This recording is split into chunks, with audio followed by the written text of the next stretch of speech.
আসসালামু আলাইকুম everyone, welcome to my mini blog. আজকে আমরা প্রাইভেট শেষ করে ডিসাইড করলাম সবাই মিলে চটপটি খেতে যাব। যেই ভাবনা সেই কাজ, চলে গেলাম আকবরিয়াতে। যদিও আকবরিয়াতে অন্যান্য খাবারের তুলনায় চাটাই অনেক বেশি মজার হয়। যেহেতু আমরা দুপুরের দিক গিয়েছিলাম, সে সময় বেশি লোকজনও তেমন ছিল না। আমরা 4 জন গিয়েছিলাম। দেন আমরা 4 প্লেট চটপটি অর্ডার করি, আর 10-15 মিনিটের মধ্যেই আমাদের চটপটিও চলে এসেছে। চটপটি যেহেতু চামচ দিয়ে খেতে হয়, তাই আমার মতে প্লেটে সার্ভ না করে বাটিতে সার্ভ করাই বেটার। বাই দ্য ওয়ে, এরপর আমরা খাওয়া শুরু করি।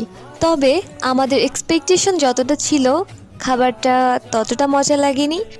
আমি একটু খেতে পারলেও আমার দুটো বান্ধবী একদমই খেতে পারেনি। ভিডিওটি ভালো লাগলে সাবস্ক্রাইব করবেন।